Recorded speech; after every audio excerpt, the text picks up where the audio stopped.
हमारे मुल्क के बैनुल अक़वामी शख्सियत मौलाना सैयद मोहम्मद नूरानी मियाँ आज बीजापुर की सरज़मीन पर मौजूद हैं। हम यहाँ से मुल्क के मौजूदा हालात के लिए इनसे जानने की कोशिश करते हैं।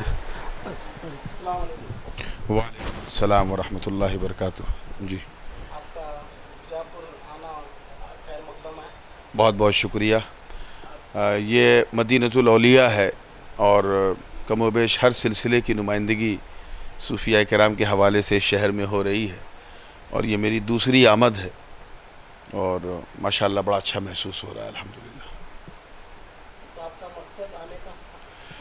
हाँ, दरअसल यहाँ 2 रोज़ा एक प्रोग्राम हो रहा है, एक फंक्शन है। आज की जो रात, आज की जो शब है, उसमें प्रोग्राम है इमामुल औलिया कॉन्फ्रेंस, जिसमें मुल्क और बैरून मुल्क के मुख्तलिफ उलमा मशाइख और बिलखुसूस उलमाए दक्कन सबको इकट्ठा किया गया, मशाइख को, और यहाँ की जो खानकाहें हैं। तो मैं अपनी तरफ से अपनी खानकाह की जानिब से खानवाद अशरफिया और खानकाह अशरफिया की चौशा मुक़द्दसा की तरफ से मुकम्मल नुमाइंदगी की हैसियत से हाज़िर हूँ। और मेरे मेज़बान मुकर्रम मुहिब गिरामी जनाब मौलाना हनीफ़ रज़ा साहब, इन्होंने इससे पहले भी मुझे याद किया था, इस बार भी याद किया। तो मकसद बुनियादी तौर पे ये है कि आज का जलसा इमामुल औलिया कॉन्फ्रेंस जो हज़रत सैयदना गौसे पाक शेख अब्दुल क़ादिर जीलानी रज़ी अल्लाह तआला अन्हु की निस्बत से मंसूब है और अभी उनका उर्स 1 महीना पहले गुज़रा बगदाद शरीफ में, तो उन्हीं की याद में ये प्रोग्राम मनाया जा रहा है, जिसमें मुझे खुसूसी मुक़र्रिर की हैसियत से बुलाया गया है। मुल्क के मौजूदा हालात के लिए आप अपना क्या तबसरा करना चाहते हैं और सूफिया किराम के इंसानियत के लिए क्या पैगामात हैं? देखिए, मुल्क के जो मौजूदा हालात हैं वो किस माहौल से गुज़र रहे हैं वो सब पे रोज़े रोशन की तरह वाज़ेह है।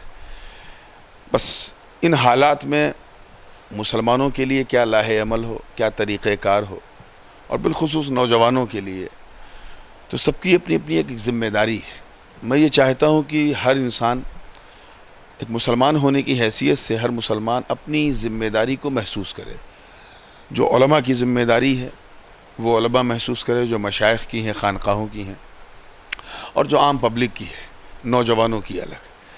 सूफिया किराम ने जो हमें पैगाम दिया, उनमें कई पैगामात में से जो बुनियादी पैगाम है वो भाईचारे का है, उख़ुवत व मसावत का है, हम आहंगी का है, कम्युनल हारमनी का है।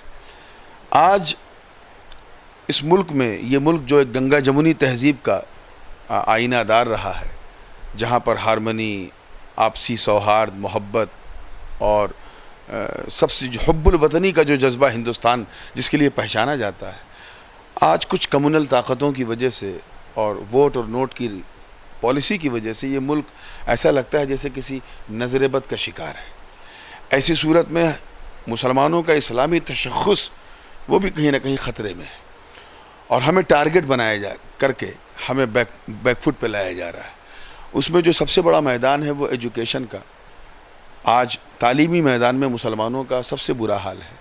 तो मैं यही पैगाम दूंगा अपने यूथ को, अपने नौजवानों को, कि वो क़तई नज़र इससे कि हमें सरकार में नौकरी मिलेगी या नहीं मिलेगी, या हमें हमारी पूछताछ होगी या नहीं होगी, इससे क़तई नज़र करते हुए अपने नसबुल ऐन को, अपने मकसद को सामने जहन में रखें और अपने मुस्तक़बिल पर सोचें।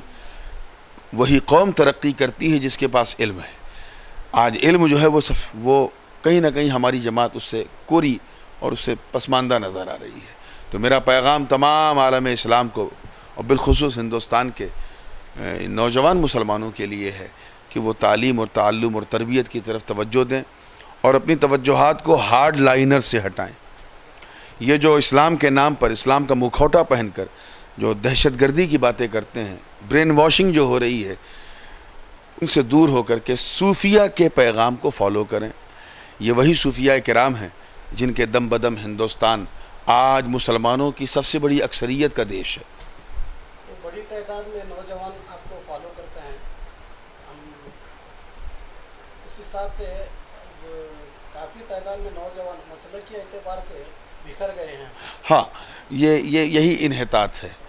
हमें यही अपने नौजवानों को समझाना है कि वो ख़ुद ब खुद अपने मजहबी मामलात का फ़ैसला न करें, آج جو سب سے بڑی کمی ہے جو پہلے نہیں تھی کہ آج اگر کوئی جماعت یا کوئی شخص یا کوئی فرد کسی کو اپنی کسی گفتگو سے متاثر کرتا ہے تو وہ اپنے اسلاف کی طرف رجوع کیے بغیر یا اپنی مسجد کے امام سے مشورہ کیے بغیر یا اپنے مدرسے کے عالم سے بات کیے بغیر وہ خود فیصلہ کر کے ان کے پیچھے پیچھے گھومنے لگتا ہے، جس کا نتیجہ یہ ہے کہ بہت سارے بھولے بھالے سنی مسلمان جو ہیں وہ IS یا لشکر طیبہ یا اس طرح کی جو غیر اسلامی بلکہ غیر اخلاقی بلکہ غیر انسانی تحریکیں ہیں ان کا حصہ بن گئے۔ تو اس میں ہمیں اپنے آپ کو بچانے کے لیے سب سے بنیادی قدم یہ اٹھانے کی ضرورت ہے کہ اگر کوئی ہمیں اس طرح سے ورغلاتا ہے یا ہمارے اندر تفریق پیدا کرتا ہے، چاہے وہ مسلکی اعتبار سے ہو، مذہبی اعتبار سے ہو، آئیڈیولوجیکل ہو یا سوشل ہو، ہمیں اس میں اپنے علماء کی طرف رجوع کرنے کی ضرورت ہے۔ کم سے کم اپنے مسجد کے ائمہ سے ہم کم سے کم مشورے کے طور پہ کہ صاحب فلاں نے ایسا کہا ہے، ایسی بات ہے، مجھے یہ سمجھ میں آتی ہے، آپ ہمارے رہبر ہیں، آپ کی رائے کیا ہے؟ تو اگر ہر یوتھ، ہر نوجوان اگر یہ فیصلہ کر لے کہ وہ کسی مذہبی یا مسلکی معاملے میں اپنے بڑے سے مشورہ کیے بغیر پیش قدمی نہیں کرے گا تو میں سمجھتا ہوں کہ 90% فتنے کا سدباب یہیں سے ہو جائے گا۔ حالات کے پس منظر میں آپ قوم کو کیا میسج دینا چاہتے ہیں؟ میں نے کہا کہ جو ملک کے حالات ہیں ہمیں بیک فٹ پہ لانے کی کوشش کی جا رہی ہے، ایسی صورت میں ہمیں تعلیم کا دامن نہیں چھوڑنا ہے۔ مسلمان جن کی شناخت کسی زمانے میں تعلیم اور تعلم کے حوالے سے صف اول پہ تھی، آج ہم سب سے پیچھے ہیں، اور چاہے وہ رنگناتھن مشرا کی رپورٹ، چاہے وہ سچر کمیٹی کی رپورٹ ہو یا جس کی بھی آپ رپورٹیں دیکھیں تو کہیں نہ کہیں وہ ہماری اس بے کسی بے بسی کو اجاگر کرتی نظر آتی ہیں۔ پھر وہ چاہے بنگال کا مسلمان ہو، نارتھ ایسٹ کا مسلمان ہو، شمال کا مسلمان ہو۔ الحمدللہ یہ دیکھ کے تھوڑا اطمینان ہوتا ہے کہ دکن میں مسلمانوں کی ذبح حالی اتنی نہیں ہے، کچھ حد تک یہاں ایجوکیشنل ماحول ہے، مسلم یہاں کا جو ہے وہ بیدار ہے۔